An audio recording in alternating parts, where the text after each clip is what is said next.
folks. Welcome back to the Biz World channel, the AMBC network, iHealth radio, the iHealth channel, the works. Today we're going to cover a favorite topic of mine, which is leadership and empowerment and executive decisions and all the things that come with, the topic of leading and business and the mental stress and all the stuff with an expert who is actually a transformational leadership coach.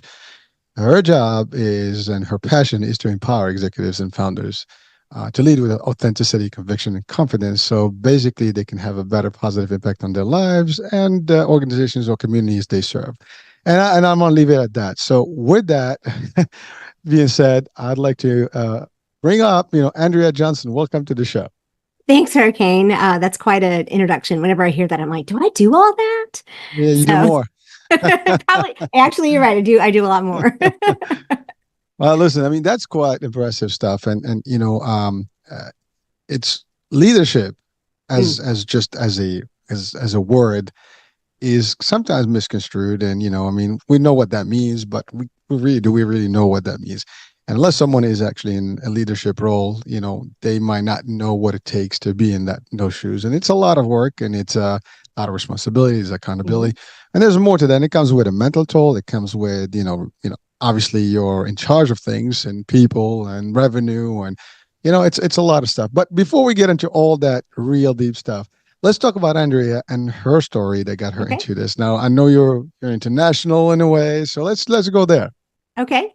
Well, I was born in Southeast Texas, but I was raised in Seoul, Korea. So that's a big jump.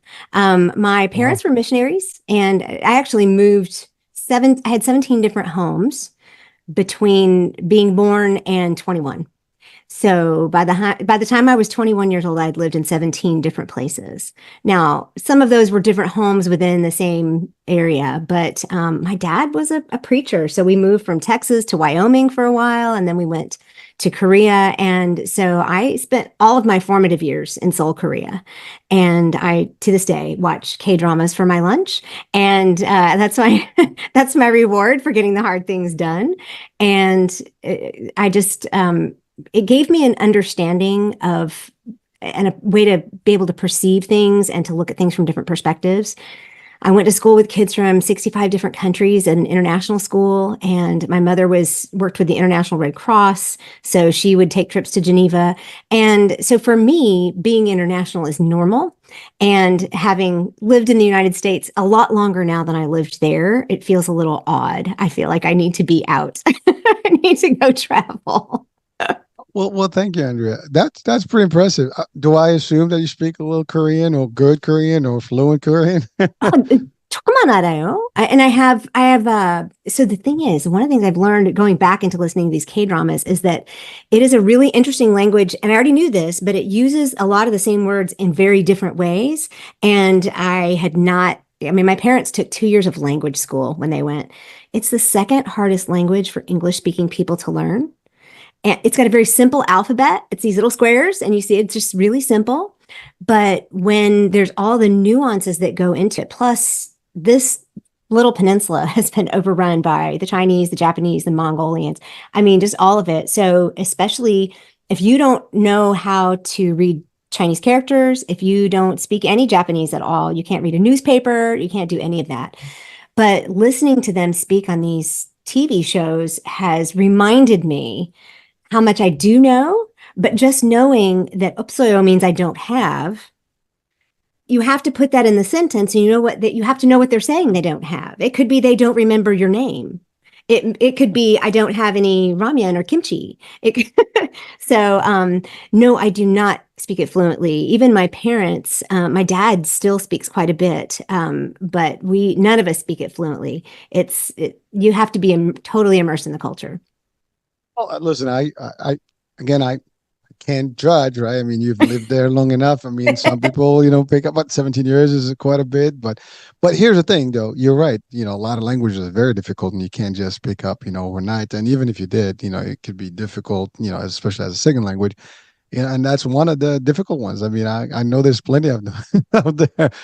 some people complain about French and Spanish. I mean, I think Korean will be much higher there in that rank of difficult languages to learn. Well, the weird thing is, I took Spanish in high school because I knew I was coming back to Texas. And I thought, well, I'm going to need Spanish. Well, have I ever used my Spanish? Nope. I've never needed to use it in my job. I've never needed to use it in my culture, in my neighborhood. But then I went to work in medical research. Guess what I needed to use? Spanish. Korean. Oh, Korean. Korean. Okay. Oh, wow. All right. Well, so that was Korean good. or Chinese. And of course, I don't speak any Chinese other than, like hello. But I discovered I needed to learn how to speak Korean because a lot of the researchers that are in a lot of these medical institutions, they're from a lot of these Asian countries. And so Korea has really, when we were there in the 70s and 80s, it was not quite the powerhouse it is today. And this is all before the Olympics that they had there. And so now it is just technologically Way advanced. Yeah. way advanced. And I watch some of these things. I'm like, golly, I wish I had that on my house. And, now to get that on my house would be really expensive. It'd be like a smart house, and all of them have it. Even the little bitty tiny apartments have all that smart house stuff. But Well, you got to anyway, give it to them. I mean, you're talking about Korea, Japan. I mean, they some of the tech that they have there. I mean, they're just way. I mean, they call them like for example, Japan. They call it Planet Japan. I mean, yeah, they're just basically live on their own planet with everything they have. Their lights are different. The way they live is different. yeah, The way they interact is different. The way they're even sanitation is different. I mean, everything's different there. I mean, it's just amazing as a sure. culture, and. Well, But I you're will right. say this. I will say this. Growing up overseas gave me the ability to have an Eastern mindset instead of a Western mindset. It felt odd for me, and I fought it for a long time when I came back for college, and because I wanted to fit in really bad. And this is where a lot of our problems come in when we try to fit in rather than be ourselves. And we talk about this with leaders. We talk about this in just even our families. But I tried to be in a sorority. I tried to do all these things that were very Western. And it wasn't until I hit like 45, 50 that I just realized, hang on, I don't even think that way. I think this way. Why do I need to worry about that? The way that they revere their elders, the way that they care for their community, even you mentioned sanitation, everybody like composts on their counter and because they have a small space with a lot of people and it's a necessity for them to do things that way. But then it turns out that they have this amazing love and dedication to the land and making sure that trees flourish and making sure that they have green space. And I think, oh, we've here on this giant continent have gotten lazy because we just think we can just move a little bit and get the greener pastures. It's like I have 3/4 of an acre here in Virginia and I have big trees around it. It's like it's a lot of work, but it's green, you know. And so I think that being able to take those kinds of things, some of them were difficult, some of them were just really mind-blowing. And some of the things I learned, now I can see how they benefit me where I am. They benefit me in the ability to kind of see things holistically, to be able to work with teams in a way that gives me a higher level view and to help others see things from a different perspective. So I look back on it now and I'm very grateful for it. Thank you for sharing that. And it is a fascinating culture as a whole. I mean, all those countries have a unique, level of respect. I mean, I'm close to it to a degree because I've been in martial arts all my life, which means it is, we have those same traditions and it's part of your day-to-day life, whether the respect for your sensei or your dojo and all the stuff. And, Yeah. there's a whole different level of, I guess, even spirituality. It's kind of all tangled in. And you're right. There's respect for the elderly, for the ranking, folks and of leadership. It's different how we see it. And you mentioned you have an Eastern mindset versus a Western mindset. And we are two different cultures. I mean, literally, when you're Yep. looking at how, and the further east you go, the further, the more of that you'll find, and the more west you go, I guess, the least of that you'll find. And it's interesting because even work ethics are different, and I'm sure you Mm-hmm. tackle that in your transformational coaching, because that's a whole different thing. I mean, I can tell you this true fact. All my teams, and I loved every single person that I've ever had on my team. I don't think I've had any problem with anyone, even those that we might not have had performance, we had performance concerns, still had a great relationship. But I can tell you this, the one type of team that I've always had that actually I had the least problems with, and the least, instructions that you give, and the least, concerned or like hand holding type that, that you have to, was actually my Asian initiative teams. They were basically, they train, they follow, you tell them what they need to be doing, and they just do it. You don't have to worry about the quality, the quantity, the processing, everything. And especially when we're talking about like in sales, it's enrollments and applications and forms and filling this and Mm-hmm. submissions and all stuff. They do it. I mean, they do it to, with the highest level of perfectionism, if you want to call it that way. And it's amazing. I've used that example many times, but it is just, and it comes from that culture of Mm-hmm. discipline and respect. And Right. it's just a whole different approach. So we can tackle, a lot of that stuff and get into deeper into the discussion. Now, I was reading about you. You were navigating some wellness and health issues and stuff like that. Yeah. Do you care to expand on that? Just, Oh, for sure. I don't mind telling. A lot of times when we tell our stories, Hurricane, it really helps other people. And we're always surprised, I think, when we tell something that we think is kind of normal for us and other people go, "Oh, I needed to hear that," you know? So I'm happy to share. When I talk about navigating physical and mental wellness, I mentioned that growing up, there were things that were hard. I was in Korea in the 70s and 80s, and it was kind of the height of, I guess you would call the Cold War between the North and the South. And so there were tunnels being dug underneath the DMZ. There were spy ships being, sunk off the coast. And if you look up the 70s and 80s, what was going on in between the North and the South on that republic, I mean, on that peninsula between the Republic and the Democratic People's Republic, you will see things like American soldiers being hatcheted in the DMZ. You will see things like the assassination attempt on the president, and they got his wife. When we moved there in '74, it was a curfew from midnight to 4 a.m. and there were tanks that rolled down the street. They put up barbed wire, the little wow. giant, like jacks that you throw, those big, I forget what they're called, like tank traps or whatever, with the big, and things like my dad getting kidney stone, and our missionary friends had to take him in the middle of the night. They turned the lights off on the car to go around the barricades and stuff to get him to the hospital. And I woke up in a house with just me and my sister, and our neighbor next door came. I mean, it's just, there was a lot of what felt, and we were safe, reality, but it felt like insecurity. It felt unsafe. It was so foreign to me. We moved when I was 7. And of course it was foreign, but it was just so different.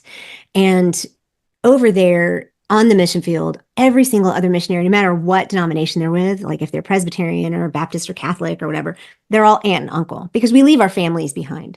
So I developed this love for community that I kind of latched onto, but I still didn't feel safe. And the one way that I could soothe myself was with food. So probably, yeah, and that's safe way, right? That's like I didn't because drugs are not, I mean, you can still go into a pharmacy and get whatever you need. There was no drinking age at the time. My friends were happy to enjoy that. And I just was a good girl, I didn't. And so what I did do was I hid food and I snuck food and I binged on food. And we had, this was back before, again, the technological advances. So we took canned goods, we took non-perishables, and so I would pull like jars of peanut butter and just keep it under my desk and just eat peanut butter whenever I needed it.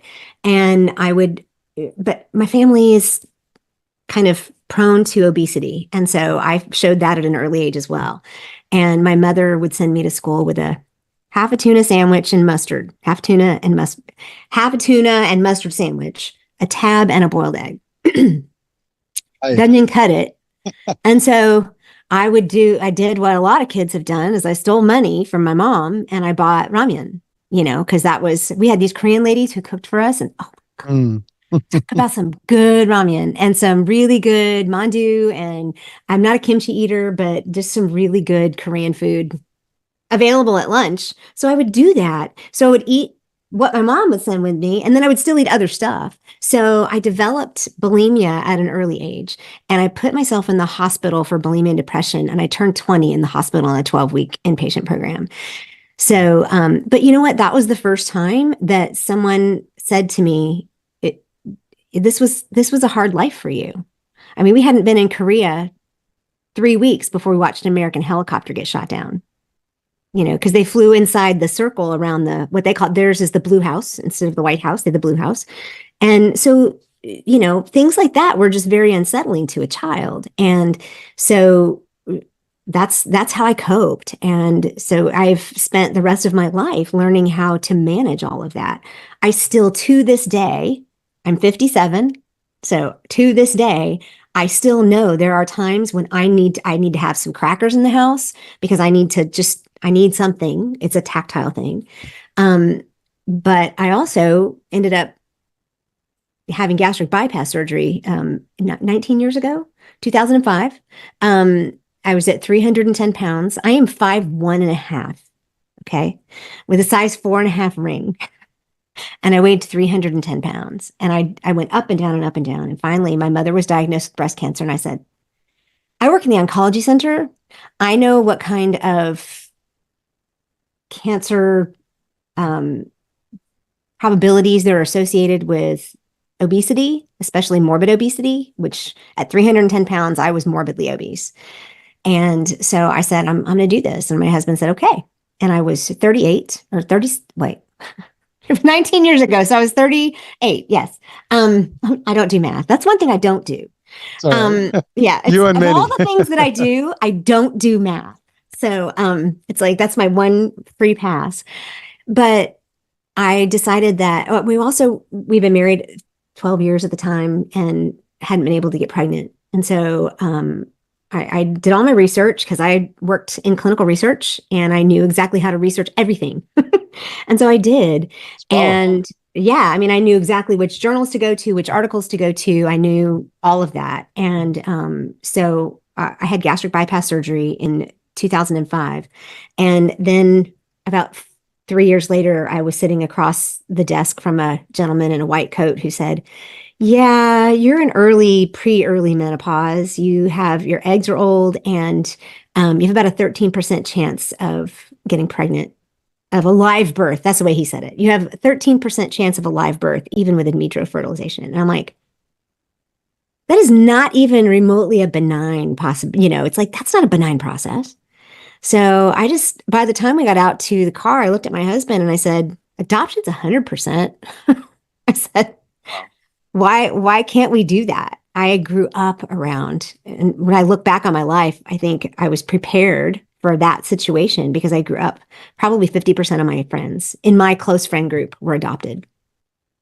And so, it's like those kinds of things. My mother had breast cancer. We lost her in 2017. So navigating all of those things. And there was 7 years of counseling, antidepressants, navigating all of that. And that's the word I use because there's no way that you can you can't meet all of that stuff just head on. You have to figure out ways through and around, and you're going to hit roadblock after roadblock.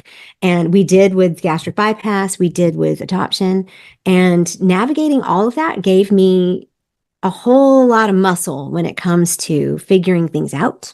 It gave me a whole lot of muscle when it comes to being resilient and finally saying, you know what, I can do this. And so that's when I say navigating some of those things, that's what I'm talking about. Like this is going to take longer than an hour, I have to say. there's quite a bit here, and I mean, hearing your story and really like how it all started and the experiences overseas, I mean, culturally and all stuff. But you're right, you were in the middle of a super conflict. I mean, it's still there, but it's not as high as it was at that time. And a lot of conflicts were around the world. I mean, we do have a few now, but that you were at an age where all that stuff is super, right? And you got through that stuff, and there were some ramifications that actually impacted your health, and eventually, those things lingered with you over time. But I do have to say, listening to you today and, just watching you and the energy that you have, someone could never stay or think that you've gone through all these things. And again, there's a lot of resilience in there. I think that's something you've grown to be, strong at.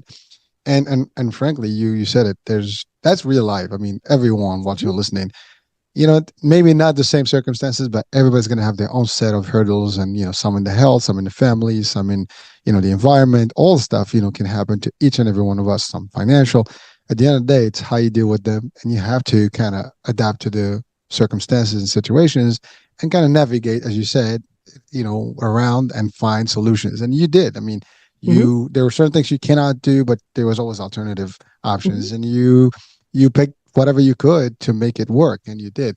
And I think that's a big message to audiences, because no matter where you are, what culture, what's your socioeconomics, whatever you are in the world, these things are real. It's part of Mm. life, and there is no one that can go through this life with zero, I guess, stories Hardship. or, Yeah. or challenges. Challenges are part of this. It is part of it's a. I always say this life is a test run. I mean, you go in from the beginning to the end. It is a test, and in the test you're going to get a little bit of hurdles and obstacles and challenges, and it's just like how you're going to navigate. Now, from a religious aspect too, and that helps your faith, Hmm. your beliefs, all that stuff can help you navigate better. I mean, people would believe tend to do Hmm. better than people that may not have, Hmm. and eventually some people find faith because of those challenges. I Yeah. mean, sometimes you would think that that's made on purpose, just so we can turn back and say, hey, oh God, and whatever denomination here, it's appropriate, because I think we all kind of know that there is, a level of divinity that we need to search for and actually Hmm. go back. And then, this is not a religious show, folks, but all these things do help. I mean, your educational stuff, that's good. You can learn the science and everything.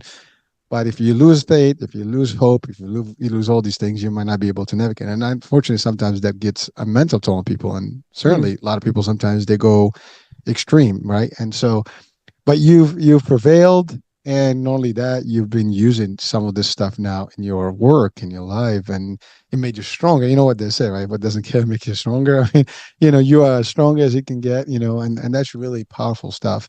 And I'm sure you use some of these things in your Mm. work, and then you also said it. I mean, you've done some research. You've done probably the best research out there with some of the big, I guess, school types of universities and in Mm. medicine university, medical universities, and so there's a lot of work there. So that also gives you resilience and things. Now let's talk about your transition into the role of leadership coaching and stuff. How did that happen? Well, you just mentioned universities. I spent, like I said, 11 and a half years at Johns Hopkins, 11 and a half years at University of Virginia, and I kind of rose through the ranks. I started off as an administrative assistant, and I learned research administration and all the NIH guidelines and all the budgets and all that stuff. And I worked my way into operations and management and realized pretty early on that I wasn't interested in managing, because the definition of managing is keeping the status quo. And that's just not who I am. I am a pot stirrer. I am a let's make it better. I'm all about, I mean, my dad always taught me, Hurricane, you leave it better than you found it, right? So from day one, I was taught you don't just go in and make sure things stay the same. I mean, that's just not, I'm not built that way. And so I was consistently looking and getting consistently frustrated. And back in that 12-week inpatient program, was the first time somebody said to me, you actually have the ability to change your circumstances. And I'm like, I have what? And it was the very first time somebody started asking me about critical thinking skills and figuring out what my dreams might be and how I wanted to move in the world. And then when I met my husband in grad school. I have almost a master's of divinity. But one of the things that I was good at and still am good at is planning. And I used a Franklin Planner system. You remember Franklin Planner? I don't know if you've ever used theirs, but Steve Covey had just taken over, and I read his book. And at the back of the book, it had an exercise where I was supposed to do my governing values. This is my governing values from 1995, and they're laminated with packing tape. Okay, so whatever we have to do, It but works. if it works, and it's still here, right? So it's older than my marriage, and my marriage is 29 this month. So I know that the packing tape is good stuff. Anyway, being able to consistently go back to this and say, what are my governing values? Why am I doing this? What do I want to do? When I hire people, I say, this is a launch pad for you. This is not a landing pad. And then I train them and I help them get a better job. And I'm thrilled and they're thrilled. And the chief of the department or the division comes to me and says, what did you do? Why did they leave? And I'm like, I was doing my job. He says, no, you weren't. Because they want things to stay the same, right? And there's a certain amount of that that makes complete sense when you're in a medical institution where you need like institutional memory and you need people who can be consistent and make sure everything is running like it's supposed to. Because even though you're not on the patient care side, there's still the patient care side. And I just got to the place where I told my husband one night I was watching a show that it's called Kevin Probably Saves the World. I don't know if you remember it, but it was out for like 1 or 2 seasons. It was John Ritter's son. And he was like the only righteous person left on earth. And he was called to help people. And I just looked at my husband. I said, I just want to help people. Can that be a job description? And he looked at me and he goes, well, my husband's a pastor. And he goes, don't we already help people? I said, not like that. I want to do it different. And so I just kind of started looking, and a friend of mine I'd known since I was 17 said, you really should look into John Maxwell. And I'm like, what for? And I really didn't know much about John Maxwell. My husband had read a couple of his books, and I had done a lot of personal growth and leadership training for myself. But I had not, I had been through a couple of programs, but I had never actually done any John Maxwell stuff. And so I started looking into it at the time, 5 years ago. It was the John Maxwell team. Now it's the Maxwell leadership team. And I looked at it, I said, you know what, this might work for me. And so I got certified as a DISC consultant, speaker, trainer, and coach. So I'm licensed to not only administer DISC and all of the stuff that goes with that behavioral analysis tool, but I'm also licensed to teach and do masterminds and workshops with John Maxwell's books. And I'm doing a conference of his, a Live to Lead conference. You could actually look that up and see they happen every fall. And I've got one happening here in Charlottesville. But when I decided to do that, I thought I can do this stuff while I'm still working. And so for the first 2 years, I did some mastermind groups and I tried to pull it out, tried to offer it. But here's the thing. They didn't want it. They just didn't want it. So finally, and I was ready and I was prepared. I even did a lot. This was during COVID. And so I got all my team off grounds and I did a lot of work. Kind of, even the department COO was all about, Andrea, give us some encouragement for like, this is the largest department in the university other than facilities management. This is Department of Medicine. So I gave leadership encouragement, like emails on a regular basis through about the first half of being off grounds for COVID. But it got to the place where it's like, but we still just need, don't ruffle any feathers, don't put any changes in place. Like, but that's what I'm doing. It's like, I'm laying the groundwork to help you change. And they're like, but we don't really want to change. I mean, they didn't say this out loud, right? But that was really the message that came across. And so 2.5 years ago, I just told my husband, I said, that's it. Some things went down and I said, that's all. And I'm done. And I know our finances aren't exactly where they want to be, but I'm out. And I went solo at that point and have been on my own ever since. And last fall, they asked me to come back and do a kickoff workshop for the research administrators training that all these people I used to work with for core values, which is what I do now. That's my main signature piece. And I said, wow, this is full circle. The University of Virginia is paying me 5 times what they paid me as an employee to come back and do a 2-hour workshop. Not 5 times total for a year, 5 times per, per hourly rate. I know. Yeah. 5 times per hour, and so it felt really good, but it also helped me realize, and doing all this work and getting to where I am helped me realize that I just was never really meant to be in that kind of an environment. I was meant to be doing something else. And there are days, Hurricane, we look back and we say, why did it take me so long to get here? But I didn't get here any faster because I didn't have what I needed in each step. I needed every single step to get me where I am. And my passion is helping other people get there faster, right? I don't want everybody to get here at 57. I want them to get here at 37 or 47 or 27, I mean, my son's 15. How awesome if he could get there at 27, I mean, that's my goal, is to give people the tools that they can use to make the changes now so that they won't get to 50 and go, how the heck did this happen? Does that make sense? It does. So I'm listening to you, Andrea, and you're throwing some serious heavy stuff here. I mean, really, for our audiences, especially anyone that is in the corporate world, or even if you're not, but if you're working for some company, you probably want to hear this. If you are leading or in a position of management, you want to hear this. I think what you stated is, and I think for everyone that is just new in the world of business, live, I think they should be listening to this because what you stated is pretty powerful. One is I love, by the way, two things you said, very smooth. The managing is only like, keeping the process status quo, The which, trains you know, have to run on time. well, it's funny because it just, you manage, right? The Yeah. process, right? So Yeah. manage process, manage this. And you're right. So that is just a protocol or processy, format that you have to have in place.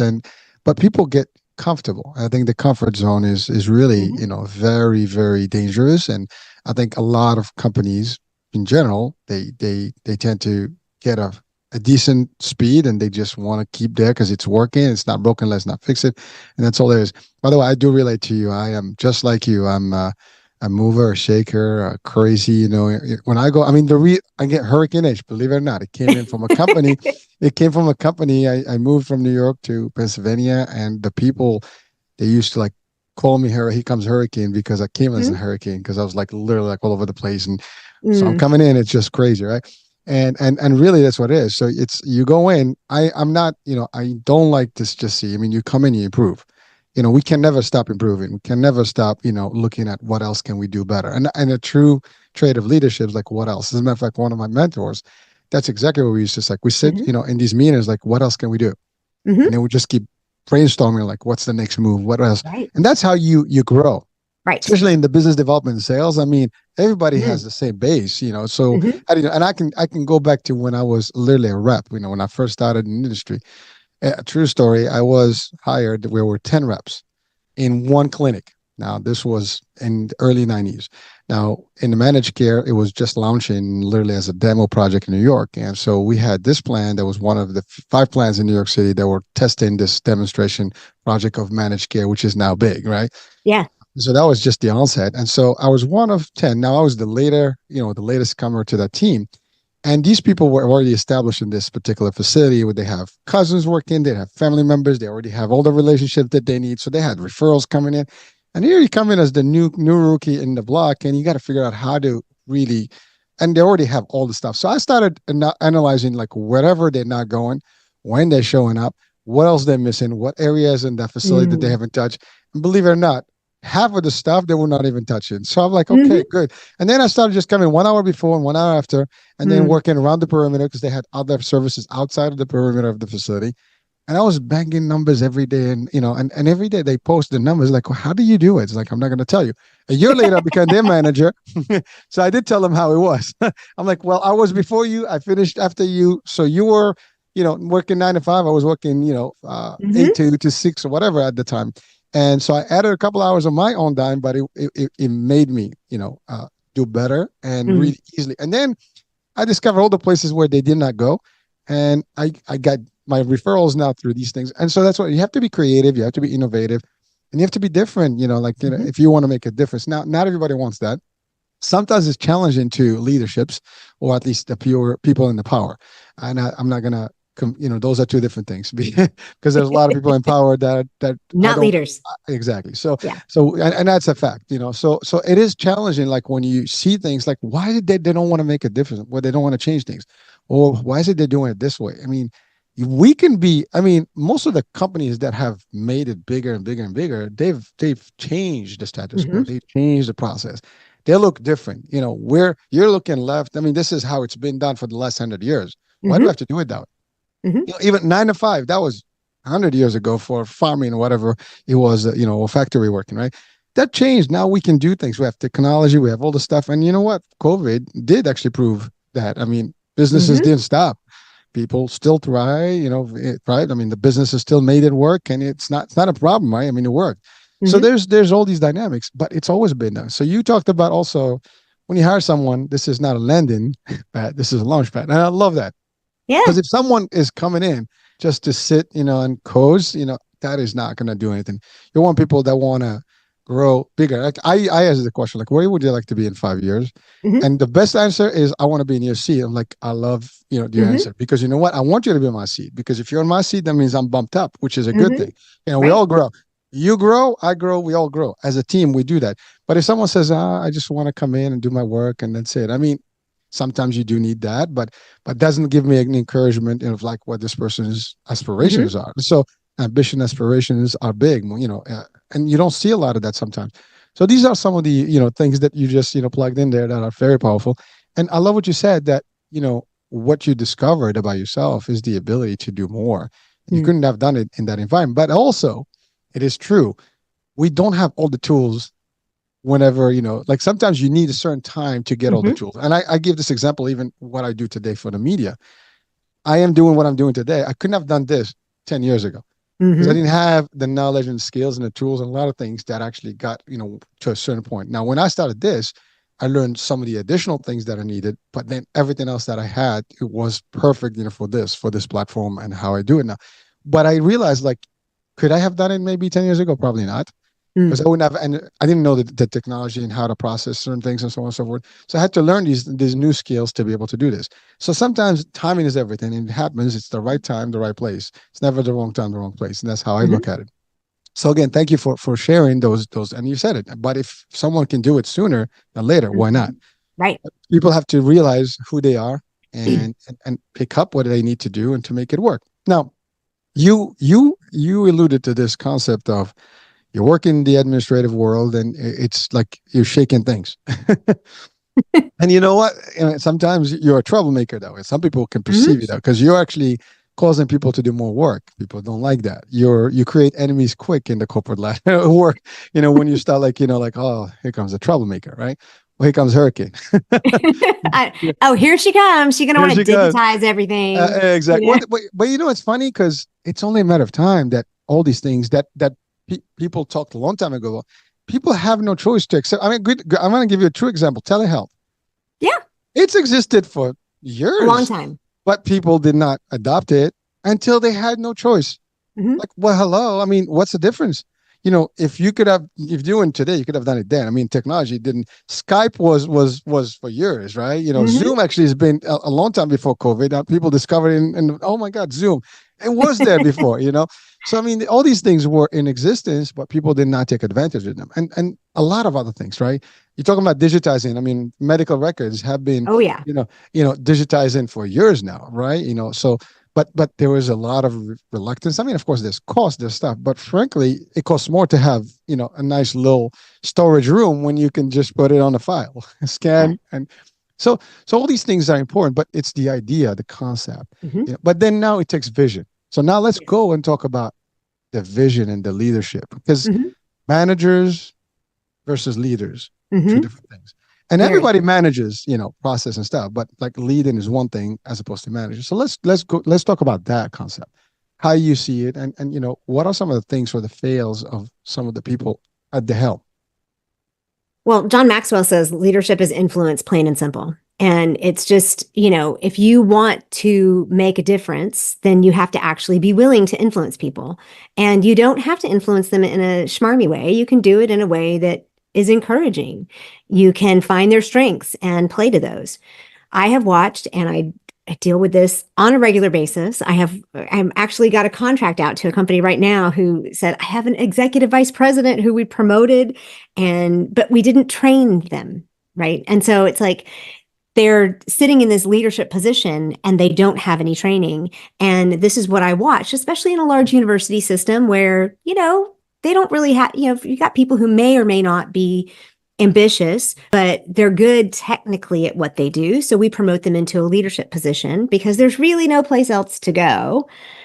And they don't have leadership skills. They don't understand what it means to let somebody else take the credit. They don't understand what it means to get consensus. They don't have any clue of what it means to actually influence in a way that is productive. They don't understand how to look for other people's strengths because they're just so used to looking for their own and this is not, I don't mean this in a bad way, but their own interest. They're looking for, how can I do better? Even sometimes it's like that. They might be very interested in doing better themselves, but they have no idea how to do that with other people. So they're not trained in communication. They're not trained in emotional intelligence. They're not trained in any of those things. And I've watched too many people fail, and the people who suffer are the ones who are underneath them. Okay. Usually the person who's been promoted doesn't get fired, especially in a big corporation, because they've got wonderful human resources parameters that are in place that make it like you have to have one strike and then two strike and then this thing and that thing. But if your team's not performing, now in sales, that might be different. I've never been in sales. But if your team's not performing, it's not the manager's fault. It's like in most corporate settings, it's not the manager's fault. It's the team's fault. It's the individual contributor's fault. And I took over a brand. My first time I took over to manage anybody, I walked in thinking I was going to manage eight. See, held up 7 fingers, right? And I sat down with my HR business partner and my boss, and she said, everybody that I manage, just give to Andrea now. And I said, hold up, that was like 2 divisions instead of just 1. So I ended up with 32. And I'm like, and half of them were in another building. And I'm like, I had read like the 5-minute manager, those kind of like classic management books, but I'm like, okay, so I know not to I know to give them feedback immediately, but other than that, I'm kind of lost. And one of the things I did believe in, though, was if you've got to meet people where they are. And there were literally the first thing she said was, okay, this person you need to manage out, and that person you need to manage out, and this person you need to manage out. And I'm like, why? Until the guy that had my job before me walked by one day and said, hey, welcome. My name's so-and-so, and I'm just counting the days to retirement. And I'm like, well, now I get it. Right now I know why that person and that person and that person, quote unquote, need to be managed out. So what I did was I started to get to know them. And one person was on permanent leave, and she was literally just playing the game till she could be released and get paid while she was out. And we do have those. But one of them was somebody that just needed a little sunshine. Just needed a little sunshine, and that flower just blossomed. By the time I left, she was running programs and doing amazing stuff. 2 years later, guess what? She was back where she started because she didn't have a manager that cared. That's huge to me. So when I say I'm a DISC behavioral analysis consultant, and I look at people and say, if you don't speak Spanish and that person over there speaks Spanish, you need to learn how to speak Spanish. It's the same thing as saying, if that person is a steady and needs security and needs a really positive atmosphere, and you're a D over here, you're a driver, and you just say results, results, results, that person's not going to thrive under you. You've got to learn how to communicate with them. All of those things that I watched for so many years came into play and come into play when I work with my clients on a regular basis. And it is so lovely. And so I get cold chills thinking about watching the light bulbs go on, watching people say, I feel seen and heard for the first time, because nobody really wants to fail, Hurricane. Nobody really wants to do a poor job. Nobody wants to be managed out. And quite frankly, I don't know many managers who truly, really want their people to do bad. They just don't know how to do it well. So the privilege of going in and teaching people basic leadership skills, communication skills, and then marrying it all into their core values and being able to see how that makes a difference and how that affects everything that you do, that's super rewarding work. Well, thank you. And you touched on a few things. One of them being the real biggest mistake that's being done. I mean, it's not just in healthcare, I think in every aspect, which is we sometimes reward people for doing their job by giving a promotion that they may not be qualified for. And I get it. You want to, I mean, every company would love, and it's always ideal to see. I mean, when you ask, hey, is there a room for growth in this company? You want to know that there is that, but it has to be in the right fit. And so sometimes, like talking about sales, right? Someone is a great salesperson, but they just cannot manage. They're not good at, handling people and process and stuff and pressures and stuff. They're good at what they do, but they just don't have that. Now, can they learn those skills? Probably. But someone who has the passion and the ability to, they may be lesser of a salesperson, for example. I'm just Mm-hmm. giving an example, but they'll have additional characteristics that can really be a good Yep. fit for a lead in, role. And sometimes that's what it is. Like we do it for the wrong reasons, and then you get caught in the process because now you have someone in a power, Mm-hmm. position. And again, now it's me or you, right? So it's, Yeah. I'm at the helm and I got more authority. And you know what? If you're making it look bad, you're going to be next, right? And that's the other thing. Like, I love what you said. When you're given a team, some people will tell like this and that, the other. Usually, especially if you come to a new company and you get the orientation of like who, here's what, where, and then they start giving you all the different, bad and good things about different people. I have a rule. I don't even take that stuff. That's out. Mm-hmm. I would judge myself on who they are. And if I determine that they're really, as you said, they have what it takes or what they're missing. And that's the other thing. You can't blame people until you give them all the tools. Now, if you give them all the tools Yes. and the time, Thank you. and they don't make it, that's on them, right? But Exactly. but you can't like you give some people, you the role or whatever, and you're just like, hey, well, you're failing. That's also in management, right? You give someone the role, but you don't give them anything, and Mm-hmm. sometimes there's limitations to what they can do because the power that be or the higher ups, they're just not allowing you to get certain things and to get Yes. done. And no matter what you do, you're hand tied, and there's nothing you can do about that. So then now it becomes a reflection. I've also experienced that in different Mm. places where you can only do so much with what you have, and some of us can do more with a little, but there's still limitations to what you can do. Yeah. And when you get to that point, if you can relay the message, well, we need to make certain changes to be able to do this, and this is what the changes that I recommend based on all the stuff, and here's the data to sustain and support this discussion. But like it goes to deaf ears, and like we can't do this because they're looking at more profits and how to this is not on their agenda. I mean, sometimes that's what it is. Now, people sometimes tend to look at profits, immediate profits versus long-term profits. And that's the other thing. Like quick fixes don't do it. You got to look at long-term, strategy and then make it work. So all these things are real, and it is sad to see it. I've seen it in real, live where, and I'm talking about people with higher authority, and positions, and you still like wonder like why? I mean, like it's not rocket science. It's very simple. I can show you the numbers. Had we done this, that, the other, things will Mm-hmm. move. But you don't want to do this because you're given the excuse of that, and yet you won't expect the. I mean, it's like being insane, right? It's like trying to do the same thing over and over Over and over. and Yeah. expecting different things. It's not going to work. I mean, and I can like I'm going to give you a true example. And one last company I was at, you know, 12 years in the making, and they have literally not made a big impact. And so I Mm. joined them for a couple of years, and I was working with them to make a difference, and that was my role. And we were able to start pushing the numbers up and the growth.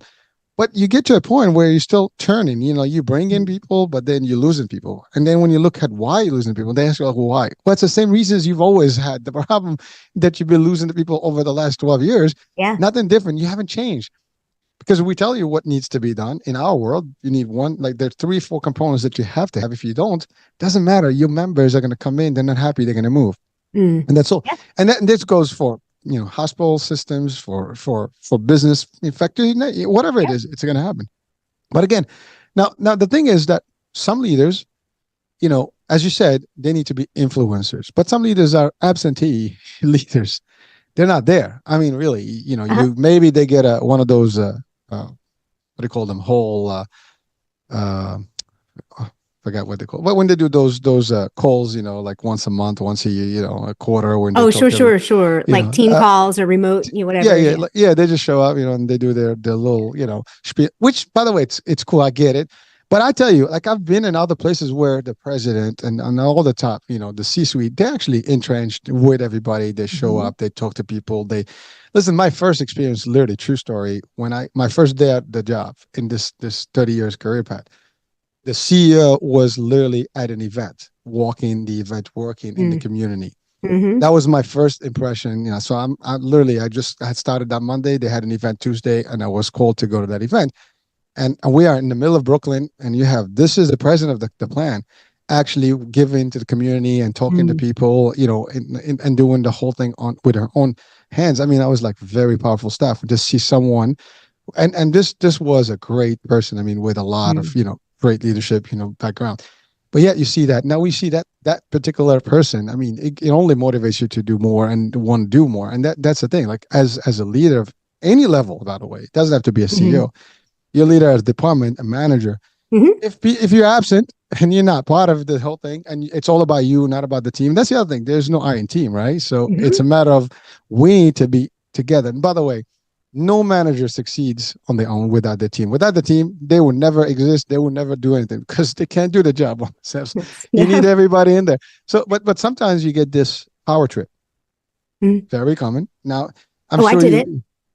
I Well, did. we all I experience did that. it. Yeah. When you start, you get the power trip. It's normal, but it's how quickly you realize that is not the applicable way, and you can transfer literally, and you'll find that you get better results when Yeah. you're not on the power trip, when you actually are more a friend. And it's not about being close to your team. You can be close. Like I can be. Listen, I can be. I had worked with my best friend Mm. both as colleagues, and I report to him, and his brother reports to me.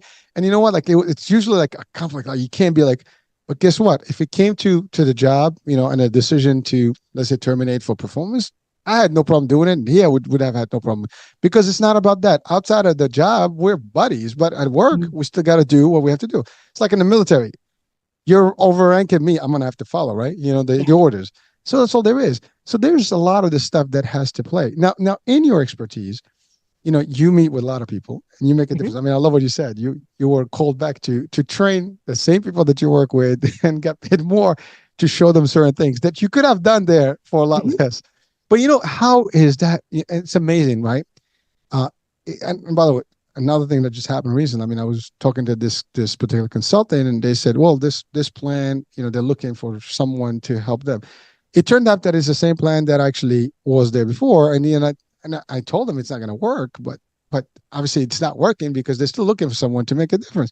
Mm. And I'm not saying that I'm the best thing. I mean, I'm good at what I do, but that's besides the point. The fact is, if you're still looking and you see no result, that means you're still doing something that is not right, right? And Hmm. so that should give you an indication that maybe it's changing your habit, changing your way of thinking. And Sure. that's all it is. I mean, we do this at home. We do this with our family. We do this with our lives, Oh, I have right? a 15-year-old. We do this every day. There you go. It's fact. Well, so you mentioned disc. Yes. Just for audiences. I mean, I know what it is, but can you just expand on that for some people that may not understand what that is? Sure. I use the words or I use the term behavioral analysis tool because it is based on how you react to things and it's how you communicate and how you like to have people communicate with you. When you take it as a really quick little 10 to 15-minute assessment online, it'll spit out your results and it'll put them. The Maxwell report is actually because People Keys does it and they will put it out for a bunch of different organizations. But the Maxwell report is a 32-page report and it starts out with a chart that's a XY axis with quadrants. It's based on the science from all the way back, like the humors from Hippocrates, all the way back to the sanguine and the choleric and the phlegmatic and the sanguine, choleric, phlegmatic, and I forget the other one. Anyway, but it's this XY axis. The Y axis is this continuum of being outgoing or reserved, and the X axis is from being people oriented to being process or task oriented. And so whenever you take your assessment, you will plot out somewhere on that quadrant, and we're all or on that graph, but we're all a little bit of all four of them, but we fall in a dominant one. And so those four quadrants from top left around clockwise are what make up the DISC, D, I, S, and C. So D stands for dominant or driver. It's about 3% of the population. These people are your get it done people. I'm glad there's only 3% of the population that is drivers because otherwise we would have way too many bus drivers on the bus, right? And Chiefs. too many chiefs. But you need people like this. If you don't have somebody like this on your sales team, right? If you don't have somebody like this on a project management team, you got to have somebody like this. And many times they're in a leadership position. If not, they're in a position with a lot of autonomy so they can move quickly. Mhm. Surgeons are like this, I mean, ER professionals, a lot of D's. So moving around clockwise are the I's. This is about 11% of the population. These are your influencers and your inspirationals. They're happy, they're outgoing. Because remember, I said it was and the D's fall into that quadrant that is at the top of the y-axis. So they're outgoing, they're people, they're extroverted, but they're also process and task oriented. So they're extroverted, but task. So that's where they're very results. The I's, the influencers, are extroverted, but they're people oriented. So I'm an I. It never surprises people. We like to tell stories. We're the ones who, walk in and we're like, the party can start. I'm here. That's who the I's are, and you need those because they keep you happy, right? They keep things. I am the one who's going to drop the little silly bomb in the middle of a really serious conversation because we need some levity, right? It's just a natural thing. It just flows. Moving around, the people and reserved oriented people are your steadies. It's about 69% of the population. This is why we have teams, right? They are team oriented. These are our team players. I do a presentation for DISC that uses the Washington crossing the Delaware painting as an example. And Washington is your D, the guy holding the flag is your I. And the people who are rowing the boat, all the people rowing the boat, those are all your S's. And if you didn't have your S's, the trains really wouldn't run on time. And none of your companies would get anything done. Now, they are the least open to change. They are the most, like on your change curve, they are at the bottom, right? And it's going to take a lot to get them to change. But once they do, they're steady on, right? Steady it's Eddie. like they're going to do it. And we say that in a way sometimes that makes it sound boring, but it's not at all. These people are passionate. They're your rule followers, and they're going to make sure you follow the rules too. Okay, that's your S's. The final quadrant is the reserved and process or task oriented people. These are your C's, your compliance or your creatives. These are your accountants, your musicians, your artists. These are people who are just like focused on all the details. They will ask you 10,000 questions for every process, not because they don't think you're doing it well, but they want to make sure that whatever they deliver is going to be accurate. So a D trying to communicate with a C is going to be very frustrated. Just deliver this product. And the C is like, well, do you want it to be blue? Do you want it to have these dimensions? What do you want? And so my husband is a high C. My son is a high C. And my second letter is a C. So in talking about, we're taking SOLs right now in Virginia, the standard of learning stuff. And just in talking about getting him ready for his science SOL tomorrow, I told my husband, I said, you have to give all of us all the details because we're all up in the C right now. So when you understand that we all have patterns by which we communicate, it helps you be able to recognize those in other people. And when I didn't know that about one of my team members, and she was just a doer, and then I said, please come to our party. We're having a birthday celebration. It's in the conference room. And she literally I'd never seen a grown woman like throw a fit. She threw a fit. She was so angry. She was screaming at me. You can't make me come. Look at your eyebrow. It's up. Yeah. She was like, you cannot make me come. I cannot believe you're making me do this. I'm like, whoa, hey, no big deal. Well, I learned later, this is a classic IS conflict. This is a classic deal where I'm like, let's go have a little fun, take a break from your work. And she's like, I need to do my work and you are just encroaching on that. And I didn't realize that she was bottling all that up. Once I understood that, now we get along great. And all I had to do was figure out she's an F1 enthusiast. No problem. Me too. She likes cats. Okay, I'll ask about them. It's just like when I figured those things out, then I knew how to communicate with her as a staff member.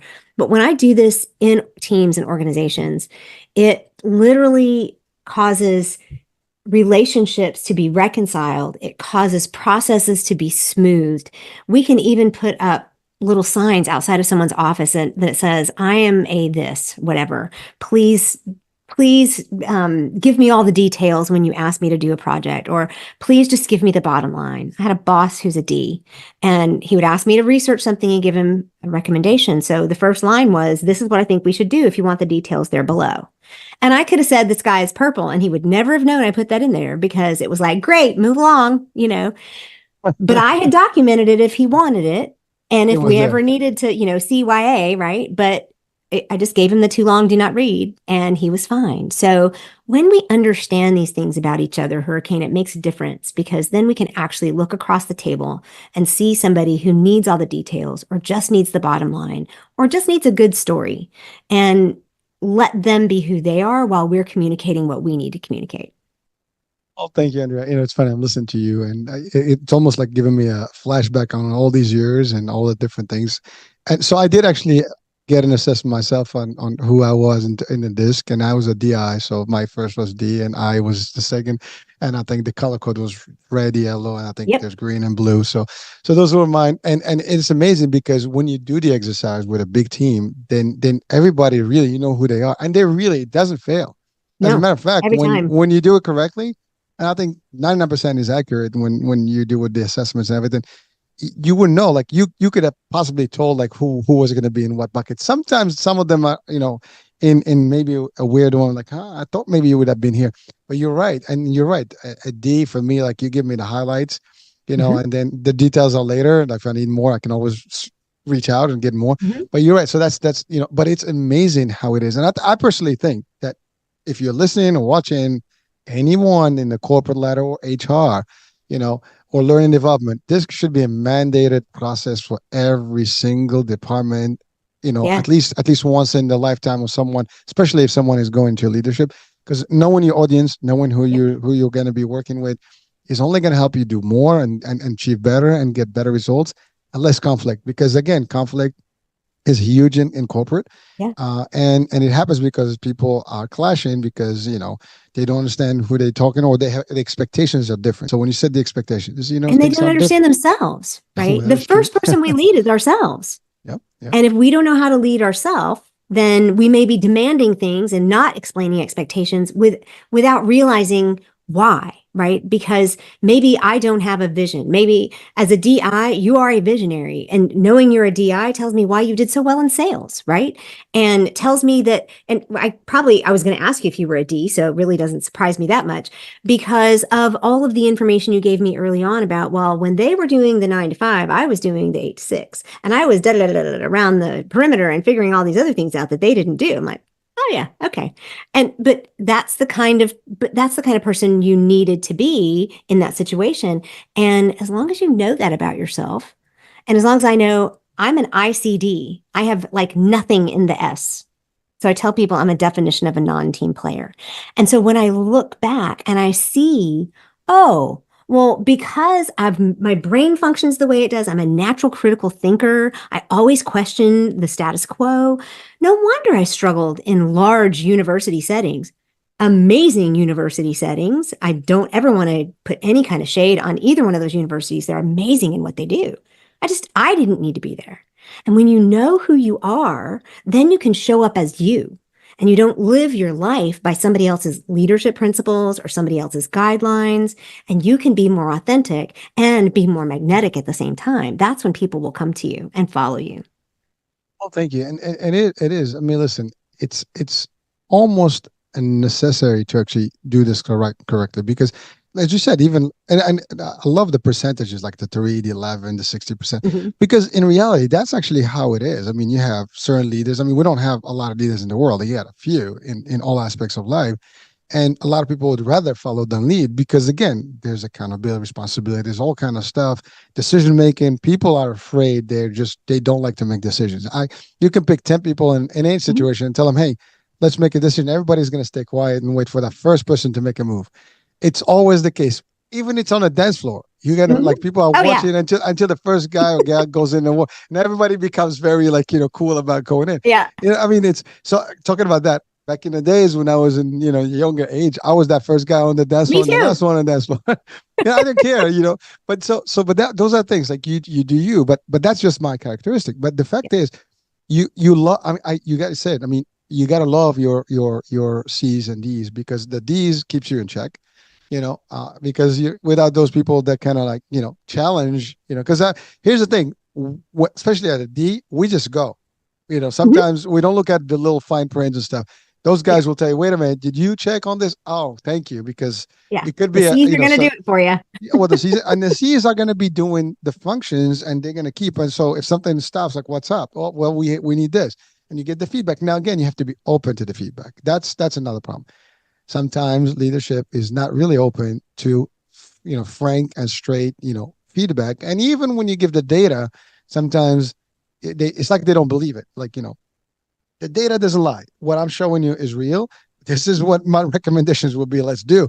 But sometimes they have difficulties making those calls because, again, they feel that this is not aligned with whatever vision the company may have. But at the end of the day, it's like if you're in business, it's only to grow. Simple. Supposedly. Well, supposedly, right? You can't go in business not to grow, right? So if you're going to do that, then you have to look at every aspect. Growing healthy, obviously, growing the right way, but you have to grow, and you got to look at every aspect of the business to make you, do that. Now, you mentioned core values. So you hear this all in corporations, core values. But let's talk about the importance of those core values for in a leadership in a company setting, but also I think even in our personal lives, we're supposed to have core values that we apply. It's in society, but in a corporation, it's just as big, as important, and also it's important for people to really buy and adhere to those core values. Yeah, and I do want to make a distinction between business and organizational core values and personal core values. Sure. I work in personal core values. Business and organizational core values are very tightly woven in with their mission and vision, and they may have everything to do with the purpose and the function and the impact that organization either has in the community or wants to make in the community. Personal core values can be honored in those situations. I don't like to use the word aligned because that means if I'm aligning, then I'm taking on yours, right? It's like, no. And in a minute, I'll tell you what my top core value is and it won't surprise you.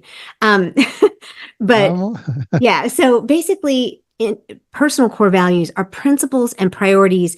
These guide our individual actions. These represent the foundational convictions that allow me or you to navigate, we used that word earlier, complex, difficult situations, the highs and the lows, the ups, the really high winds or the big waves that come over us, all while keeping our own true identity and authority at the forefront. So these are the things that we're wired with. These are our non-negotiables.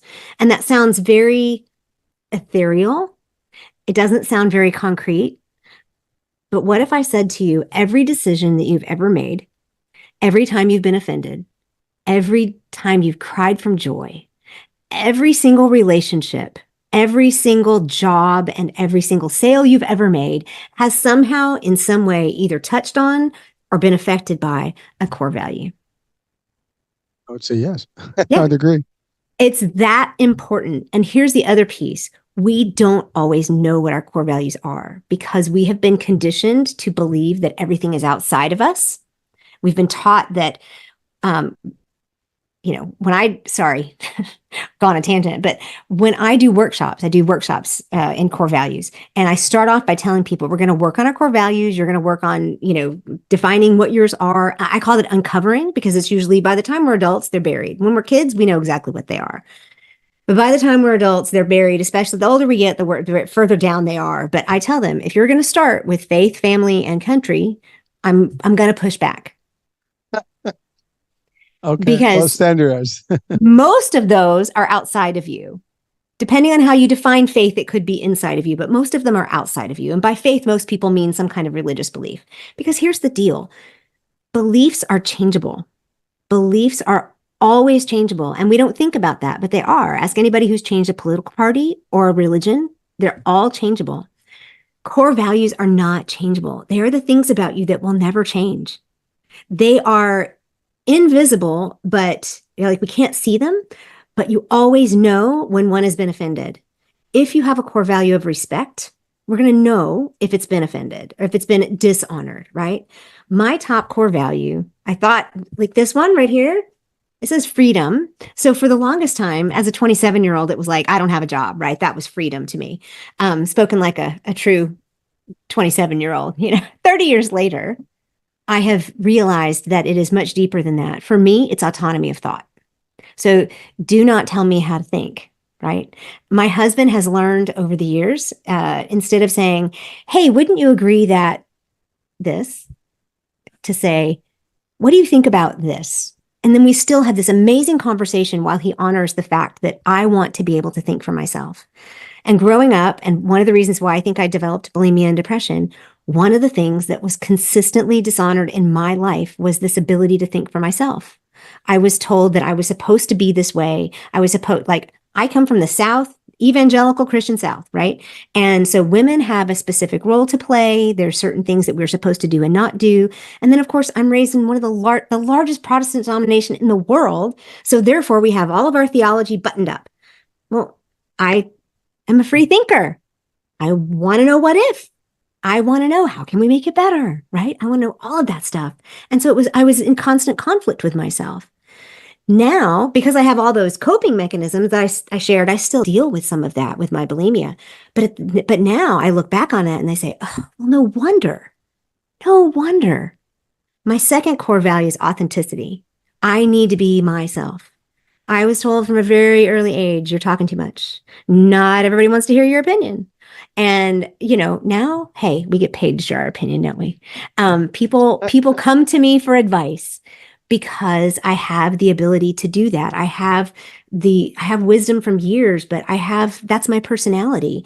And I've realized I just need to be authentically me. And if that means making a silly face, that means making a silly face. Or if talking, I got in trouble in one of my jobs for I was impersonating someone, but I was told it was mocking. But I just am silly sometimes. Like I said, I just drop the silly bombs.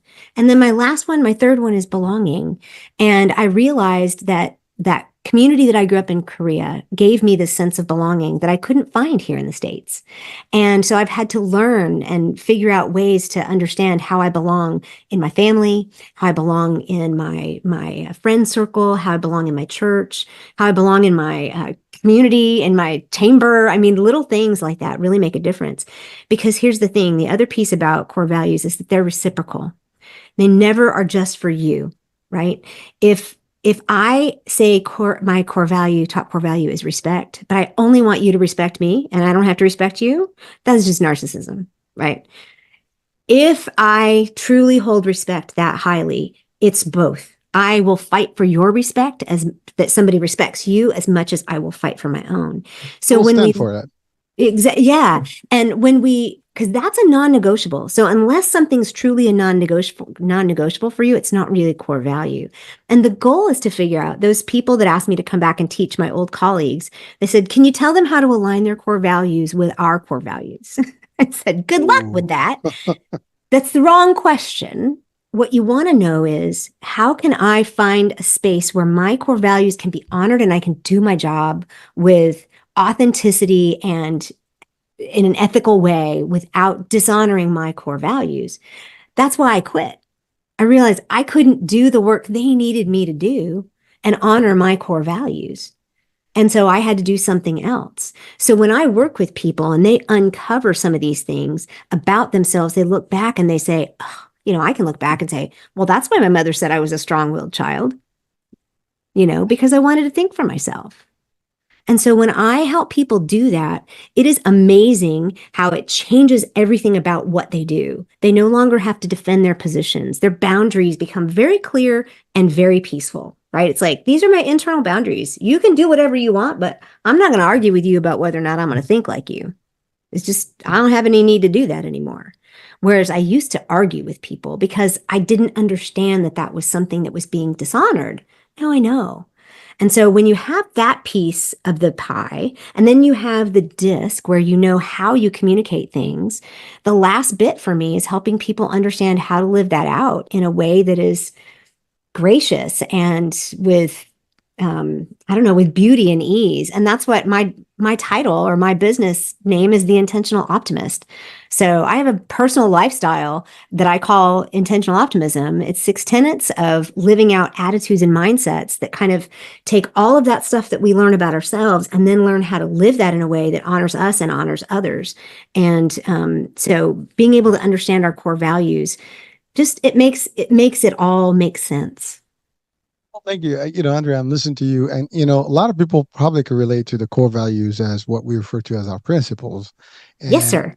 and really without That's what I do compromise. is I Because just differentiate between the two. There's a principles and there's core values. Yeah. but some people would just generally, speaking like, oh, I have my principles and you can't touch my principles and these are.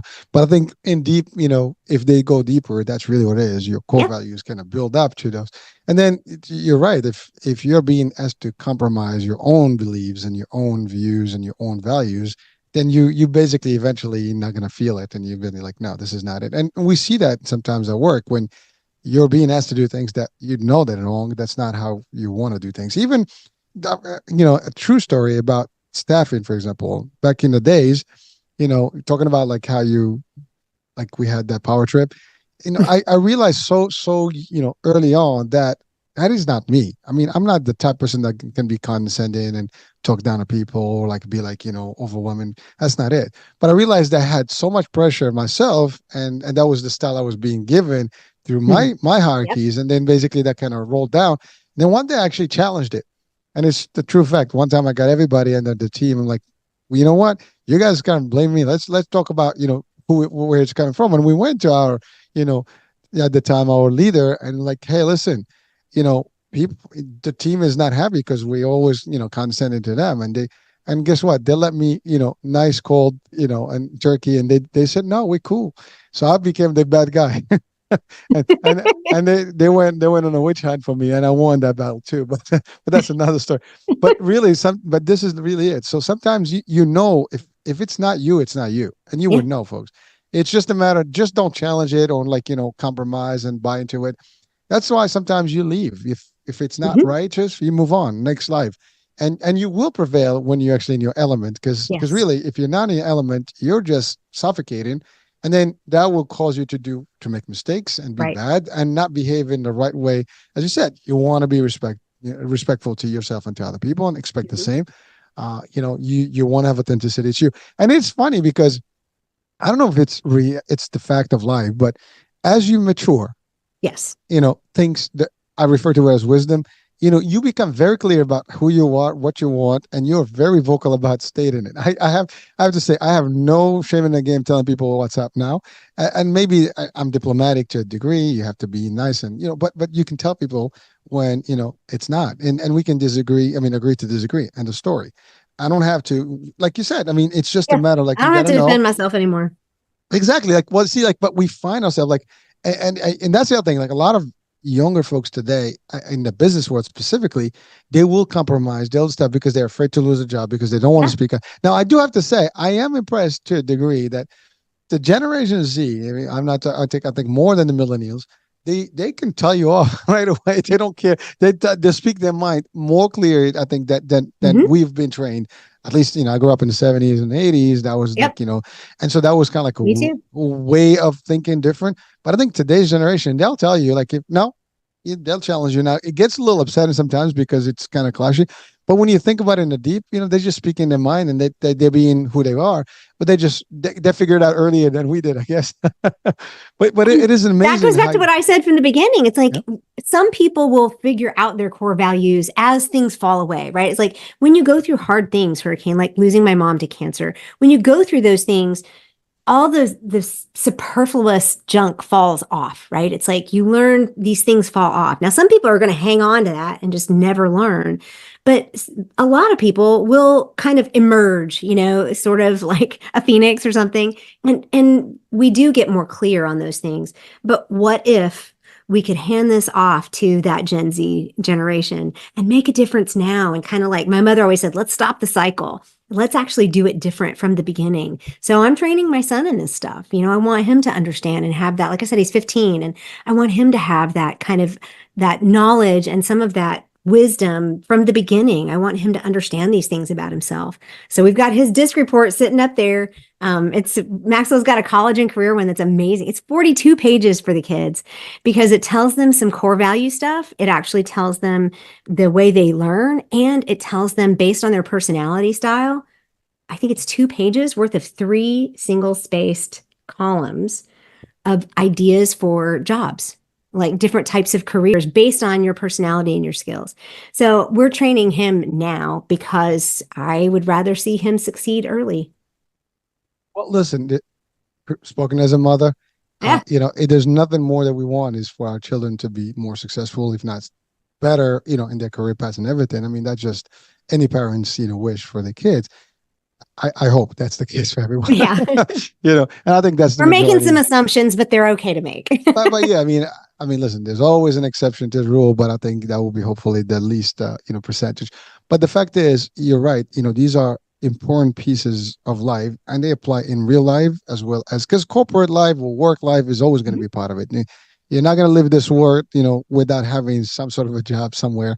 Even if you own your own company, even if you were leading, you still need all these tools to be able to apply, and otherwise you lose your business because you're not going to have anyone to listen to you or work with you or help you support your ventures. So it's kind of that thing. So these are things that are real, and they just you can't get out of. Mhm. Now you mentioned your business, intentional optimism or optimist.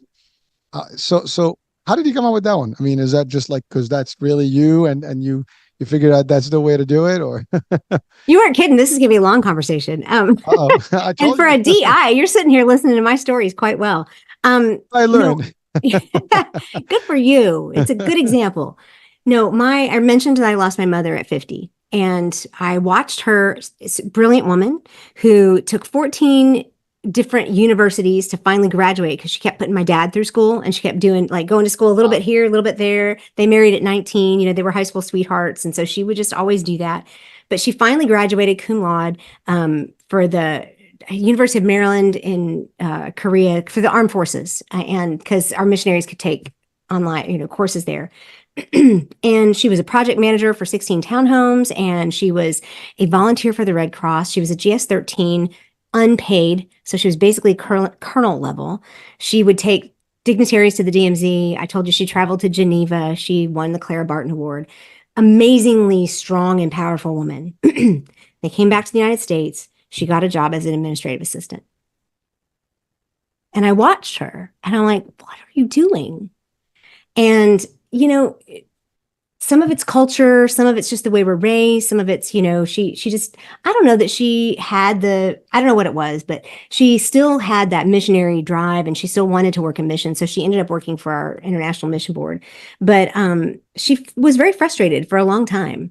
And I watched her being frustrated, but I also watched her as she learned that she had cancer, as she dealt with cancer. She had lupus before that, so she suffered a lot as well. But by the time we were losing her, I had an 8-year-old adopted son, and she would get the Sunday before she died on Thursday, she was on the floor playing with him. She spent the last 4 months of her life, 6 months, getting knee to knee with me. And we live about an hour away. And I would drive over on Thursday night and relieve my dad, for hospice care and stuff. And she would get knee to knee and say, is there anything I haven't told you? Is there anything I haven't shared? And she wanted to make sure that she had said everything she needed to say, and she wanted to go out well. And so I watched my mother die well. And I wanted to emulate a lot of that without having to do the dying part anytime soon. And she was a true sanguine, like bubbly. She was Norm. She'd walk in the bar, and everybody go, Judy, it was just, she was that person. And I'm not 100% that person. I'm a little bit more realistic, and I tend to be, like, my throat closes a little bit talking about being quite that outgoing.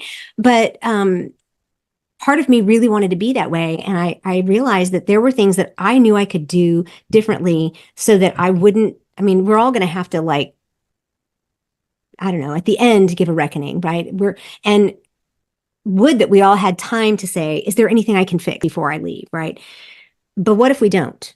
And so I said at 50, I'm like, you know what? I need to know that I'm living in a way on a daily basis so that if I don't get the chance to say, is there anything I haven't told you? I don't have to worry about that. Now, we're not perfect, but I kind of did a brain dump and decided all those principles I said I wanted to live. I said, this is how I wanted to do it. And I came up with too many. And then they've kind of, I'm just a processor. And so I put it all down and I pulled them into about 6 major categories. And I said, all right, these are some things that I can actually stand by. These are things I can live by. So I came up with 6 tenets. Even though that's kind of a religious term, it's really like the principles that we live by. And they really are mindsets and attitudes that I try to employ, and I teach my clients to employ them in order to live out your goals and your dreams with excellence. And it makes a difference. It's things like being optimistic, having some hope, being present, understanding wonder. It's not just about being where you are, it's about being open and kind, being energetic, joyful, understanding that life is more important and people are more important than things or ideas. Having courage, being willing to lead, being that first person on the dance floor, somebody's got to do it. And It's a tough anywhere job. else. Yeah.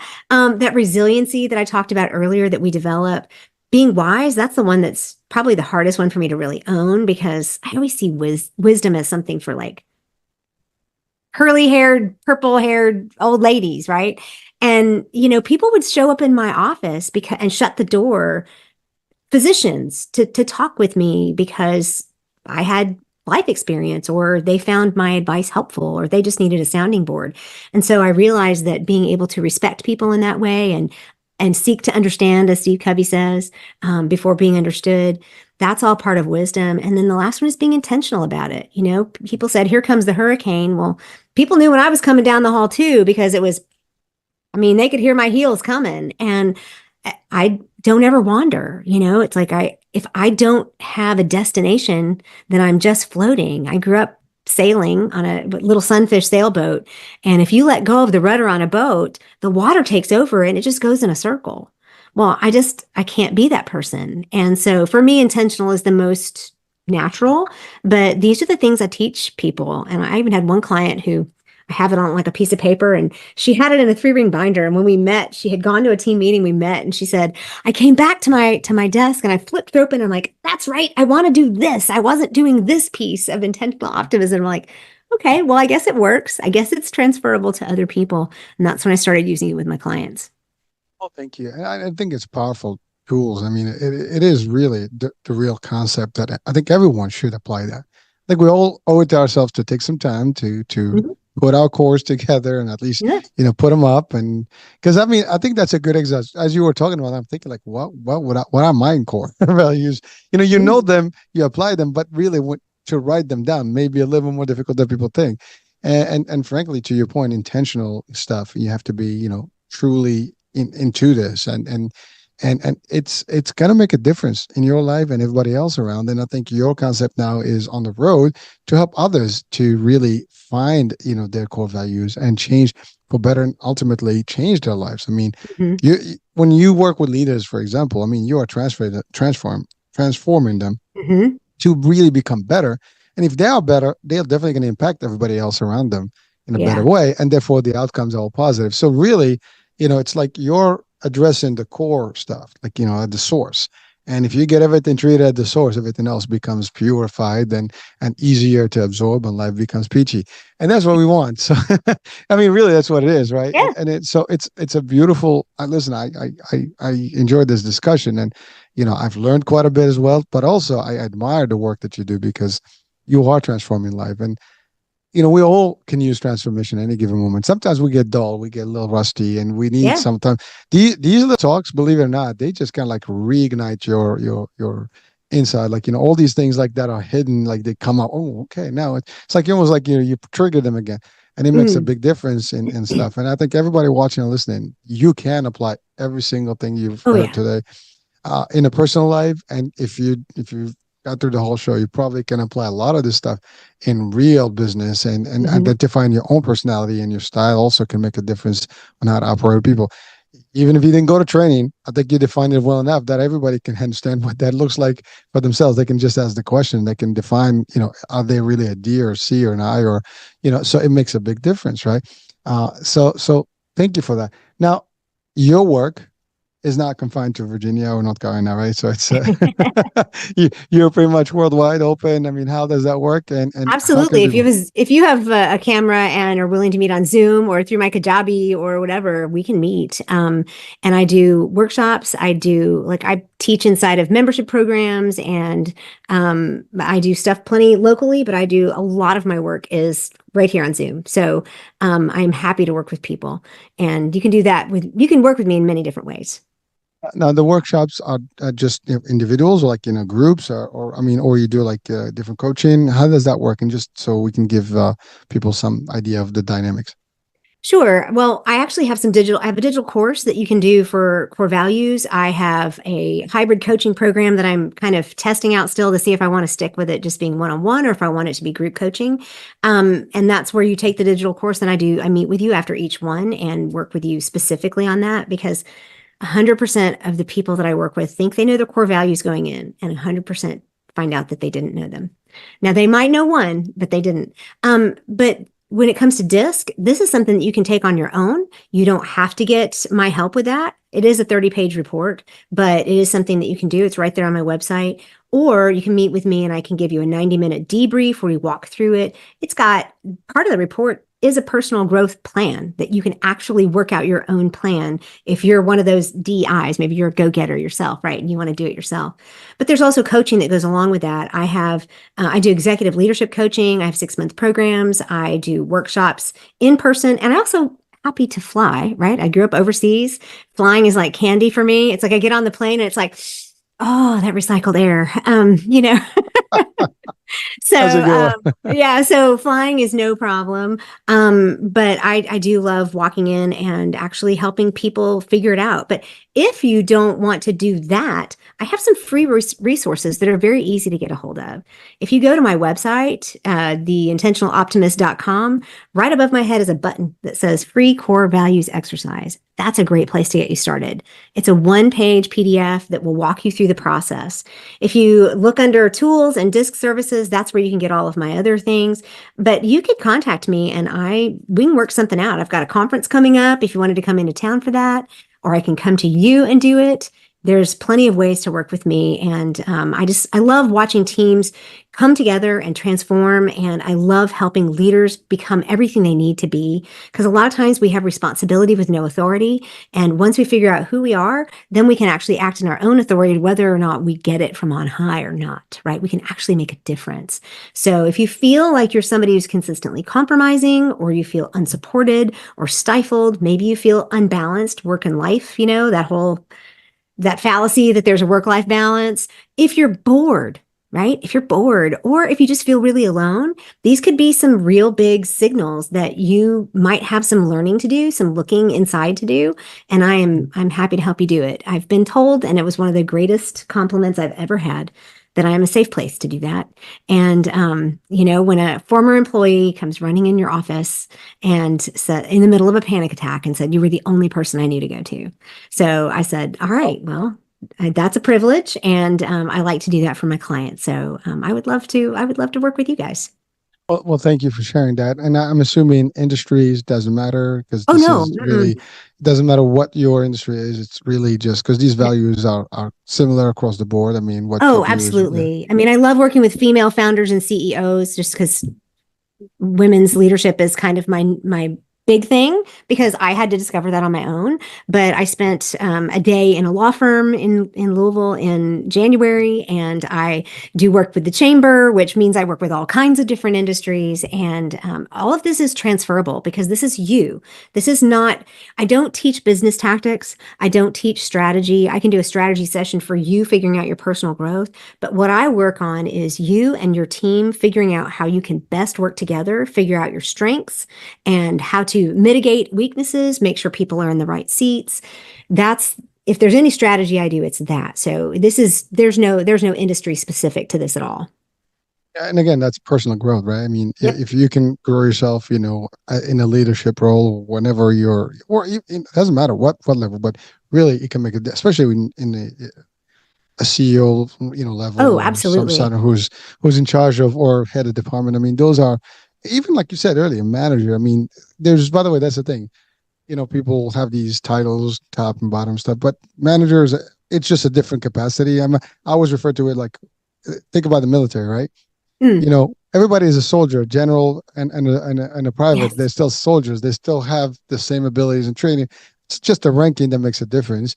I Right. use that also in reference in martial arts. I mean, you're a martial artist. I mean, obviously, no sensei or professor is a higher Mm, ranking officer, and, people have different, collar belts, to get there. Even the black belts, they have different, right. levels, but it's all ranking. And, but at the end of the day, we're all in the same, kind of concept. The same thing in corporate. So it doesn't matter what rank you have in a corporate. It's just a matter of learning how to operate at your own scale. And sometimes it's also managing up and down. So, you know, Oh, yeah. CEOs have boards, right? That they report to, and the boards have the government, and there's always somebody that's actually overseeing somebody, and so it's just a matter of understanding how those dynamics work and how to operate. And I love, again, your concepts are really true, and they can work with everybody. And sometimes we need those experts in our lives to share with us, the little truths, because we all think we know it all.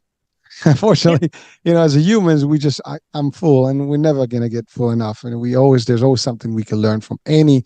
I mean, you listen to the show, you're gonna pick a couple of things, and in a different show, you're gonna keep, and it's not enough. If you go to the course, you're gonna get some more. And sometimes even when you do go to the course, a couple of years later, you refresh again because we tend to forget things. Yeah. Oh, yeah, I knew that stuff. Okay, well, sometimes it's just like you got to keep up, otherwise you lose the skills, right? So it's that kind of thing. Well, Andrea, we've exceeded our hour a long time ago, but it was all good. Yeah, I mean, I owe it to you. I mean, last time I had to cancel on you, but That's as you know, okay. I was at the hospital. I couldn't do anything about it. Something that we didn't plan for. Thank God everything's good, and that was a good one. I appreciate your patience and your kindness too, because I mean, sometimes people may not give you the same, what you gave me that day was also good. I mean, you made me feel good about not being, as opposed to making me feel bad, you made me feel good about, like, it's okay. Mom is first. So that was a good thing. But now I understand you also care about your mom. So you Yeah. know how that is. Yeah. uh, but thank you. And again, that comes from your core values as well. So Mhm. totally, totally appreciate it. Any last words of wisdom to share with our audiences today? Don't be afraid to know yourself. I start every workshop with, why don't we do this work more often? And invariably, somebody says, because we're afraid. There's nothing inside you that you're going to discover for personal growth or leadership that's bad. They're just not. There are no leadership skills called narcissism or disrespect. They're just not. The stuff you're going to discover about yourself is good, and it's going to help you and it's going to help others. So be willing to look inside, be willing to think for yourself, and be willing to say, this sounds so, I am worth it. It sounds crazy, but a lot of times we think that somebody else has to tell us what to do when the answers are really in there and we just need to uncover them. So just be willing to uncover them. Andrea, you just throwing a little bit of a twist in there. Kind of like, what about ego? I mean, ego gets a little bit into play, for a lot of leadership. That's a tough one. But nobody says ego is a good thing, right? Does anybody say ego is a core value? Right? I had one person try to tell me control was a core value. Yeah. And I said, no, we're going to dig deeper. And, that is a particular coaching situation that didn't work out really well. And her company was paying me to coach.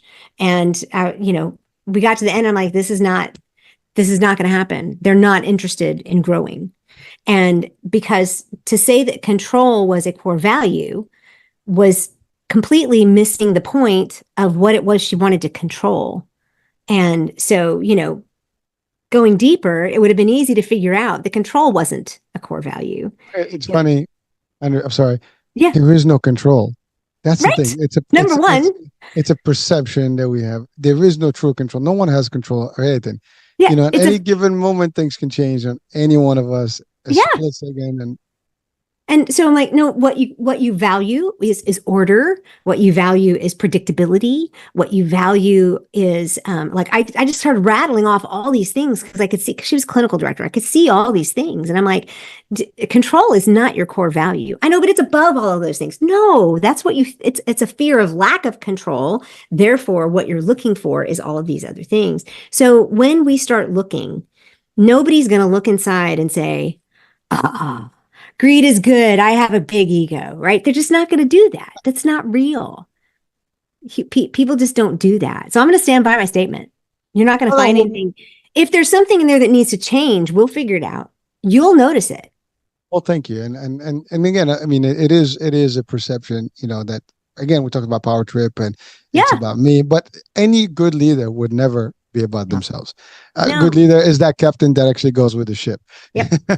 And I think a true leader would always, the team first. They push the team. They don't pull the Yeah. team. And or they just wait and like, hey, you do this. You're part of the team and you make it happen. So, but thank you. So that was great. See, you got a sample of what would be looking like, if you had a coaching right now. So you would have been easily, persuaded that that would not be the right way. So thank you for giving us. That was a little demo right there. All right. Well, thank you so much, Andrea, for being with Yes. us and for sharing a lot of great stuff today. I mean, we could spend another hour easily. I know your time is valuable as well, so I've already taken enough. But thank you so much. And folks, again, hope you've enjoyed this session. A lot of good nuggets to take home. Do reach out to Andrea. The website will be in the description of the show, so click on it. Do your little, exercise. Press that button if you want to at least get some stuff going. And then definitely, if you are a corporate, a person, or you're in the head department that wants to maybe train, some leaders, and or you have some new management that are being in training.